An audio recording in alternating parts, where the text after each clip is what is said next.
2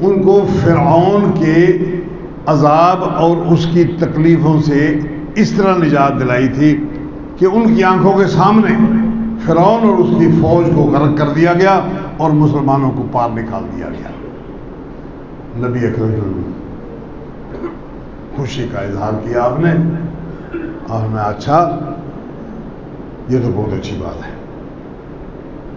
لیکن چونکہ آپ صلی اللہ علیہ وسلم خود نبی تھے، اللہ کی طرف سے مقرر کردہ نبی تھے، وحی نازل ہوتی تھی۔ ارشاد فرمایا کہ موسیٰ علیہ السلام تو میرے مسلک کے بندے تھے، جس طرح مجھ پر اللہ نے وحی کی اس طرح موسیٰ علیہ السلام پر وحی کی، جس طرح مجھ پر اللہ نے کتاب نازل فرمائی اس طرح موسیٰ علیہ السلام پر بھی کتاب نازل فرمائی۔ جو موسیٰ علیہ السلام کا اس کتاب کے اندر مضمون تھا وہی مضمون میرا ہے۔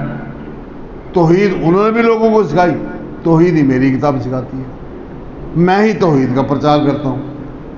موسیٰ علیہ السلام جس طریقے پر ان کو نبوت ملی وہی طریقہ مجھے نبوت کا ملنے کا ہو گیا۔ اب موسیٰ علیہ السلام کی خوشیوں میں شامل ہونا میں اس کا زیادہ حقدار ہوں کہ موسیٰ علیہ السلام میرے بھائی تھے، موسیٰ علیہ السلام میرے طریقہ کار پر تھے، یا میں موسیٰ علیہ السلام کے طریقہ کار پر ہوں۔ وہی توحید جو موسیٰ علیہ السلام پھیلائے تھے وہی توحید میں پھیلا رہا ہوں، وہی کتاب جو اللہ کی طرف سے آئی تھی جو مضامین اس کے اندر تھے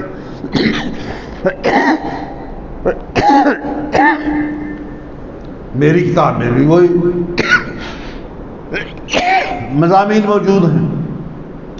موسیٰ علیہ السلام کی نجات کی خوشی اس میں سب سے زیادہ میرا حق ہے کہ میں اس میں شامل ہوں، لیکن اس کا طریقہ کیا ہے؟ اس کا طریقہ یہ ہے کہ تم 2 دن عید مناتے ہو، ان 2 دنوں کے بدلے میں تو اللہ تبارک و تعالیٰ نے تمہیں 2 دن دے دیے، عید الفطر، عید الاضحیٰ، لیکن موسیٰ علیہ السلام کی خوشیوں میں آپ لوگ جو شریک ہوتے ہیں ہم بھی اس خوشی میں شریک ہوں گے۔ تمہارے اسی دن جس دن تم لوگ اللہ کے رسول حضرت موسیٰ علیہ السلام کی نجات اور ان کی قوم کے نجات میں شریک ہوتے ہو، ہم بھی اس میں شریک ہوں گے۔ کیسے شریک ہوں گے؟ تم بھنگڑا ڈالتے ہو، عید مناتے ہو، قومی لوگ تمہارے سب عید مناتے ہیں، ہم اس خوشی میں شامل ہوں گے روزہ رکھ کے، ہم اس خوشی میں شامل ہوں گے روزہ رکھ کے۔ روزہ ان کی عید ہمارا روزہ، یہودیوں کی عید ہمارا روزہ۔ ہمارے نبی اکرم صلی اللہ علیہ وسلم کی ولادت کے دن کا آپ نے تذکرہ کیا، اور تذکرہ کر کے اس دن کو اپنی خوشی کے طور پر نبی اکرم صلی اللہ علیہ وسلم کی ولادت کی خوشی کے طور پر منانے کا حکم ارشاد فرمایا۔ حضرت حذیفہ رضی اللہ تعالیٰ عنہ کو ارشاد فرمایا کہ حذیفہ تم سوموار کو روزہ رکھا کرو، تم سوموار کو روزہ رکھا کرو۔ کیوں روزہ رکھا کرو؟ کہ میں سوموار کو پیدا ہوا ہوں، اس لیے ہر ہفتے جب سوموار کا دن آئے تو تم روزہ رکھا کرو۔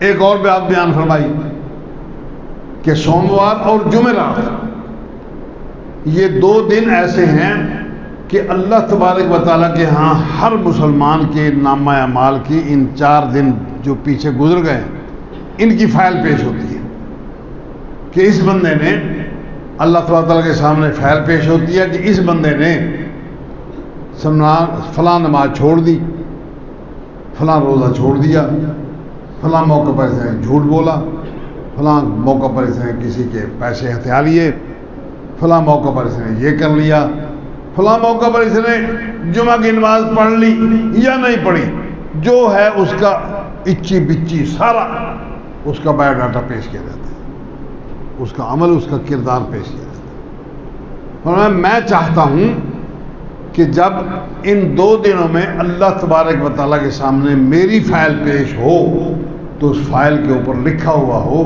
کہ یہ جس بندے کی فائل ہے محمد کریم صلی اللہ علیہ وسلم، یہ بندہ آج روزے سے، یہ بندہ آج روزے سے۔ اب اسلام کا مزاج یہ ہے کہ جب جب کوئی خوشی نصیب ہوگی یا جب جب اس بندے کی کوئی اہمیت ظاہر ہوگی، اللہ تبارک و تعالیٰ کے ہاں وہ بندہ روزے سے ہو تو اس کی اس خوشی کا اظہار اس طرح کیا جائے گا۔ یہ تو مزاج ہی نہیں ہے۔ حتیٰ کہ عید والے دن بھی جو مسلمانوں کو عید بنائی گئی جس کی، اس دن بھی بھنگڑا ڈالنے کی کوئی اجازت نہیں ہے۔ خوشی منانے کا انسان کے اپنے سوچ کے مطابق خوشی کا کوئی تذکرہ نہیں ہے، وہ بھی اللہ تبارک تعالیٰ کے رسول صلی اللہ علیہ وسلم کے حکم کے مطابق خوشی منائی جائے گی تو ہوگی۔ اب ایک دفعہ حضرت عمر فاروق رضی اللہ تعالیٰ کے پاس یہودیوں کا ایک بہت بڑا مولوی وہ آیا، کہنے لگا عمر تمہاری کتاب میں ایک آیت آئی ہے، کاش وہ آیت ہماری کتاب میں آتی، لَتَّخَذْنَاهُ عیدًا، ہم اپنی کتاب میں اس آیت کے اترنے پر عید مناتے۔ حضرت عمر نے فرمایا کون سی آیت؟ ارشاد فرمایا وہ بندہ کہنے لگا کہ جی آیت الیوم اکملت لکم دینکم، آج میں نے تمہارا دین مکمل کر دیا، واتممت علیکم نعمتی، میں نے اپنی نعمت اپنے انعامات وہ تمہارے اوپر تمام کر دیے، اب تمہیں بطور نعمت کے دینے کا کچھ بھی باقی نہیں بچا، ساری کی ساری نعمتیں، سارے کے سارے احسانات، میرے انعامات، میری نعمتیں ساری کی ساری وہ آج مکمل ہو، اور تمہارے لیے دین کو اسلام کے نام سے میں نے پسند کر دیا۔ یہ ہے تمہاری کتاب میں اتری ہے قرآن مجید میں، کاش یہ ہماری کتاب میں اتری، تورات میں اترتی، انجیل میں اترتی، لَتَّخَذْنَاهُ عیدًا، ہم اس کو عید بناتے۔ حضرت عمر رضی اللہ عنہ نے فرمایا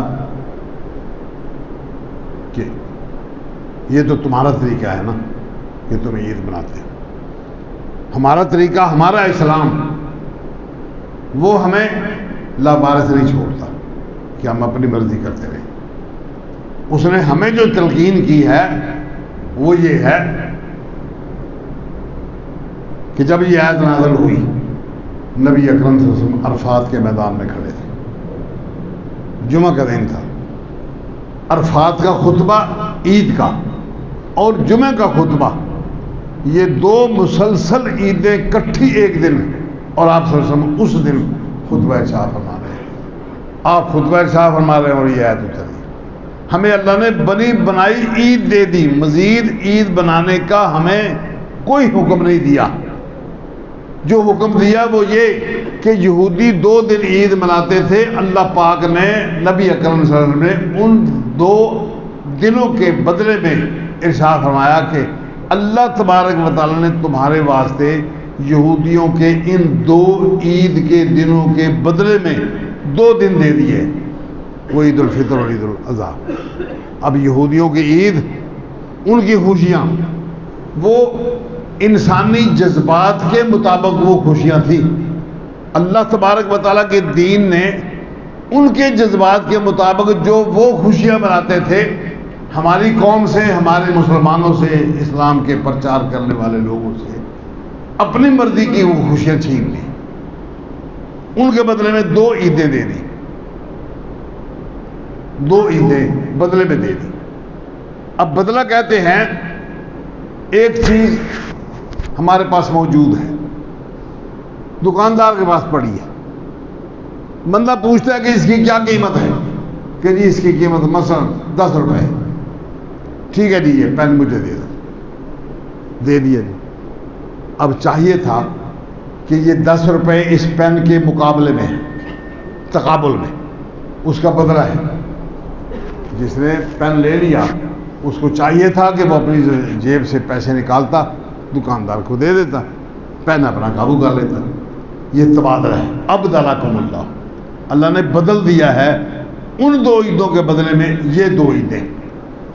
پین کو 10 روپے کے بدلے میں لے لیا اور 10 روپے پین کے بدلے میں دے دیے، اب ان دونوں سودا کرنے والوں میں سے کوئی ایک بندہ، دکاندار یا چیز لینے والا، وہ اس چیز کو بھی اپنے پاس رکھ لے اور 10 روپے بھی اپنے پاس رکھ لے، یہ دنیا جہان کا کبھی بھی انصاف کا کبھی بھی یہ تقاضا نہیں رہا۔ اس کو چاہیے کہ جو چیز اس کے مقابلے میں آپ نے لے لی ہے وہ اس کو واپس دے، اس کا بدلہ اس کو دے دے۔ جب اللہ پاک نے بدلہ دے دیا اور تبادلہ کر لیا، اب تبادلہ کہتے ہیں بدلے میں دی گئی چیز، جب بدلے میں چیز لے لی تو جس چیز کے بدلے میں آپ نے وصول کر لیا ہے کوئی چیز، وہ آپ اپنے پاس نہیں رکھ سکتے۔ پہلے نمبر پر یہ یہودیوں کا طریقہ کہ جب ان کے پاس کوئی خوشی کی خبر آتی ہے، کوئی خوشی کی بات آتی ہے تو اس کو عید بناتے ہیں۔ اب یہاں بھی اس نے یہی شوشہ چھوڑا کہ ہم تو لتخذنہ عید۔ امام بخاری رحمہ اللہ نے صحیح بخاری میں یہ روایت نقل فرمائی، حضرت عمر رضی اللہ تعالیٰ نے فرمایا کہ یہ عید بنانا ہمارا طریقہ نہیں۔ اللہ تعالیٰ نے اس کے بدلے میں، اللہ کے رسول صلی اللہ علیہ وسلم نے اس کے بدلے میں جو تم 2 عیدیں مناتے ہو اس کے بدلے میں ہمیں تبادلے میں 2 عیدیں دے دی ہیں۔ اب جب تبادلے میں 2 عیدیں آ گئیں تو یہودیوں کے ہاں خوشی کے نتیجے میں عید منانا ان کا طریقہ کار تھا۔ اب جو بندہ اس طریقہ کار کو اپنائے، اپنی طرف سے خود عید بنانا شروع کر دے تو یہ عید اس کے بدلے میں نہ ہوئی، بدلہ تو دیا ہی نہیں، بدلہ تو قبول کیا ہی نہیں۔ وہ عید یہودیوں کا طریقہ کار تھا، مسلمانوں کا طریقہ کار تھا کہ عید کے بدلے میں وہ خوشی جو منائیں اس کے بدلے میں اللہ نے 2 عیدیں مقرر کر دی، تبادلہ ہو گیا۔ اب تبادلے میں جو چیز ہمارے پاس ہے اس کے تبادلے میں جو چیز ہم کو دینا ہے وہ ہم ان کو دے دیں، یہ یہودیوں کا طریقہ۔ لیکن کیا کیا جائے، نبی اکرم صلی اللہ علیہ وسلم نے ہماری امت کی کمزوریوں کو جب ظاہر فرمایا تو ایک کمزوری ان میں یہ بھی ذکر فرمائی، لَتَتَّبِعُنَّ سُنَنَ مَنْ كَانَ قَبْلَكُمْ، تم لوگ ضرور اس طریقہ کار کو اپناؤ گے جو تم سے پہلی امتیں اپنے زندگی میں اپنا چکی ہیں۔ مثال دی، جیسا پاؤں کا ایک جوتا وہ دوسرے پاؤں کے جوتے کے شیپ میں، سلائی میں، رنگت میں، وہ چمڑے کا جو کچھ اس کے اندر ہے وہ سارے کا سارا سیم، وہی رنگت، وہی جوتا، وہی سب کچھ، ایک جوتا دوسرے جوتے کے بالکل برابر ہوتا ہے۔ آپ نے اس حد تک فرمایا کہ تم ان لوگوں کی اتباع کرو گے اگر وہ لوگ اپنی سگی ماں کے ساتھ کوئی بندہ برائی کر چکا ہوگا تو میری امت میں بھی یہود و نصارہ کی طرح ایسے لوگ پیدا ہوں گے جو اپنی سگی ماں کے ساتھ برائی کریں گے۔ یہ خبر ہے جس سے ہمیں بچنا ہے، کہ ہمارا دین یہ تقاضا نہیں کرتا ہم ان کی برائیوں میں شریک ہوں، یہ دین تقاضا نہیں کرتا۔ اس لیے آپ صلی اللہ علیہ وسلم نے اس بات سے متنبہ فرمایا کہ تم ان لوگوں کے طریقہ کار پر چلو گے۔ اب یہ طریقہ کار دیکھیں، بات اگرچہ سخت ہے لیکن حقیقت کے منافی نہیں ہے۔ حقیقت یہی کچھ ہے کہ ہم ان لوگوں کے طریقہ کار پر چلنا شروع کر دیا جو تبادلے میں چیزیں ہمیں ملی تھیں وہ بھی ہم نے پکی کر لی اپنے پاس، اور جو ان کا طریقہ کار تھا وہ بھی ہم نے پکا کر لیا۔ دیانتداری کہاں رہی؟ اور پھر یہ سب کچھ اپنے مقام پر رہا۔ آپ صلی اللہ علیہ وسلم نے ساری وضاحتیں کر دی۔ اس کا یہ مطلب نہیں ہے کہ چونکہ آپ صلی اللہ علیہ وسلم نے فرمایا کہ ہماری امت ایسا کرے گی لہذا ہم ضرور کریں۔ یہ آپ نے فرمایا بچنے کے لیے کہ لوگ ایسا کریں گے، جن لوگوں کو اس مسئلے کا پتہ چل جائے وہ ایسا نہ کریں۔ یہودیوں کے طریقہ کار کے مطابق جو عیدیں وہ منا رہے ہیں ان عیدوں میں ہم شامل نہیں ہو سکتے، ہمیں ان کے بدلے میں 2 عیدیں اور مل گئی۔ اب مجھے بتائیں کہ یہ عید جو آج کل باقاعدہ 2 رکعتیں عید کی، عید میلاد النبی والے دن پڑھی جاتی ہیں، پہلے تو یہ بات ثابت کریں کہ کیا واقعی یہ جو سوموار گزرا ہے اس سوموار اللہ کے رسول پیدا ہوئے تھے؟ کیا ہر سوموار کو اللہ کے رسول پیدا ہوتے ہیں؟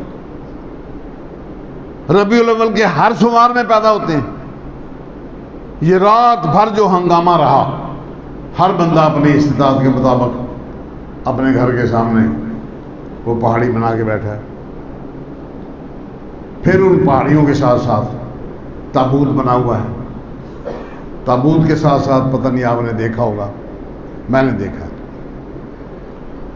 تابوت کے ساتھ ساتھ مٹی، پتھر، چھوٹے چھوٹے کنکر وہ رکھے ہوئے ہیں، ان کے اندر ربڑ کی بازار سے دکان پر بکتی ہوئی مورتیاں، شکل و شباہت انسانوں کے جیسی، اور ہیں وہ ربڑ کی بنی ہوئی بچوں کے کھلونے، گڈیاں پٹولے، وہ کھلونے وہ اس تابوت کے ارد گرد یا اس عمارت جو مصنوعی بنائی گئی ہے اس کے ارد گرد ان کو کھڑا کیا گیا ہے، اس طرح قطار قطار قطار یہ جا رہی ہے، آگے چل کے قطار سب کا منہ ایک طرف ایسے گول دائرے کی صورت میں، یہ کیا ہے جی؟ یہ طواف ہو رہا ہے۔ ایک سائیڈ میں ایک بندر باندھا ہوا ہے، بندر حقیقی نہیں مصنوعی، اسی تابوت کے ارد گرد ایک جگہ پر کتا کھڑا کیا گیا، پوچھا گیا بھائی یہ کتا اور یہ بندر، کہتے ہیں کتا اللہ کے رسول صلی اللہ علیہ وسلم نے گھر سے نہیں نکالا تھا، یہ اشارہ ہے اس بات کی طرف کہ نبی اکرم صلی اللہ علیہ وسلم کے ساتھ جبرائیل نے وعدہ کیا کہ میں کل آؤں گا، پرسوں آؤں گا، کوئی مسئلہ بتانا تھا، مشرکین مکہ نے سوال کیا، اس کا جواب دینا تھا، وقت ہو گیا، دن آ گیا، وقت ہو گیا، حضرت جبرائیل نہیں آئے، لوگ اکٹھے ہو کے آ گئے کہ جی ہمیں مسئلہ بتاؤ، آپ نے ابھی تک جبرائیل نہیں آئے، انہوں نے شور شرابہ کرنا شروع کر دیا، نبی صلی اللہ علیہ وسلم نے وعدہ کیا تھا، آپ بڑے گھبرائے، بڑے پریشان، اللہ اکبر، کبھی اندر کبھی باہر، کبھی اندر کبھی باہر، اچانک کیا دیکھتے ہیں کہ گلی سے اندر، گھر کے اندر صحن میں ایندھن پڑا ہے چولہے میں جلانے کے لیے،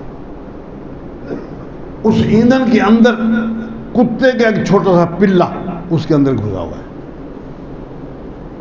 آپ سے ان کو پتہ چل گیا کہ یہاں کتا ہے، آپ نے اس کتے کو وہاں سے نکلوایا، باہر نکالا، جھاڑو لیا، صفائی کی، اس پہ پانی چھڑکایا، جبرائیل آ گئے کہ جبرائیل یہ کیا؟ آپ نے تو وعدہ کیا تھا آنے کا کہ یا رسول اللہ جس گھر میں کتا ہو ہم وہاں نہیں آتے، ہمیں آنے کی اجازت ہی نہیں ہے، جس گھر میں تصویر ہو ہمیں اس گھر میں آنے کی اجازت نہیں ہے، آپ نے کتا نکالا ہے، میں آ گیا ہوں، دیکھو جی وہ کتا نبی صلی اللہ علیہ وسلم نے گھر سے نکالا تھا نا، یہ وہ کتا، یہ بات ہے، اللہ کے رسول نے اس کو گھر سے نکال دیا، آپ اس کو باندھ رہے ہیں کہاں؟ اللہ کے رسول کے مزار کے ارد گرد طواف کر رہے، عقل ماری گئی، عقل ختم ہو گئی، یہ کیا طریقہ ہے؟ یہ دین اس کو کہتے ہیں؟ یہ دین نہیں ہے، یہ بے دینی بھی نہیں ہے، پتہ نہیں کیا ہے، یہ دین نہیں ہے، دینداری بھی نہیں ہے، اس لیے کہ یہ دیندار لوگ، اپنے آپ کو مسلمان کہنے والے لوگ جب اس طرح کی تعویلیں اور اس طرح کے عمل کرنا شروع کر دیں، اس کو کیا کہیں گے؟ میں کسی پر ہٹ نہیں کر رہا، میں آپ کو مسئلہ سمجھا رہا ہوں، دلائل میں نے دے دیے، الحمدللہ ان دلائل میں سے کسی بھی چیز کی، کسی بھی بات کی میری ذمہ داری ہے، کوئی بندہ پوچھے میں انشاءاللہ اس کو کتابوں سے نکال کے دکھاؤں گا سندے دکھاؤں گا کہ یہ باتیں سچی باتیں اللہ کے رسول صلی اللہ علیہ وسلم تک ان کی سند پہنچی. اب اس کے بعد عمل کرنا نہ کرنا یہ ہر بندے کی اپنی ذمہ داری ہے. وہ اپنے عمل کو اللہ تعالیٰ کے ہاں غیر مقبول کرانا چاہتا ہے تو کرائے. وہ اپنے عمل کو اللہ تبارک تعالیٰ کے رسول صلی اللہ علیہ وسلم سے دھتکار حاصل کرنا چاہتا ہے تو کرے. اللہ کے رسول صلی اللہ علیہ وسلم کے حوض کوثر سے اپنے آپ کو محروم کرنا چاہتا ہے کرے. لیکن ہم اللہ تبارک تعالیٰ سے پناہ مانگتے ہیں کہ یا اللہ تو ہمیں توفیق نہ دینا کہ ہم تیرے رسول صلی اللہ علیہ وسلم کی مخالفت کریں. تیرے رسول صلی اللہ علیہ وسلم کی حدیث آ جائے پھر ہم اس پر عمل نہ کر سکیں. تو ہمیں توفیق دے کہ ہم اس پر عمل کریں. ہمارا ذہن، ہماری سوچ، ہمارا عمل، ہمارا کردار الحمدللہ حتی المقدور مستطاعتم، جتنی ہمارے اندر ہمت ہے، استطاعت ہے، ہم اللہ کے رسول صلی اللہ علیہ وسلم کی سنتوں پر عمل کرنے کے لیے سب کچھ چھوڑا جا سکتا ہے. سنت کو حتی المقدور چھوڑا نہیں جا سکتا. اس لیے پیروں فقیروں کے پیچھے، فقہا کے پیچھے، جماعت کے پیچھے، اپنی قوم کے پیچھے، رواج کے پیچھے نہ چلیں. یہ رواج دین نہیں ہے. جو اللہ کے رسول صلی اللہ علیہ وسلم کی مخالفت میں آئے وہ نیکی کا کام، وہ دین نہیں ہے. وہ اللہ کے ہاں مردود. نبی صلی اللہ علیہ وسلم کے سامنے آئے کچھ اعمال، آپ نے ان کو رد کر دیا کہ یہ دین نہیں ہے. اللہ تعالیٰ مجھے اور آپ کو اپنے دین کی سمجھ عطا کرے، اس کے مطابق عمل کی توفیق اور جرأت عنایت کرے. اقول قولی ھذا وآخر دعوانا ان الحمد للہ رب العالمین.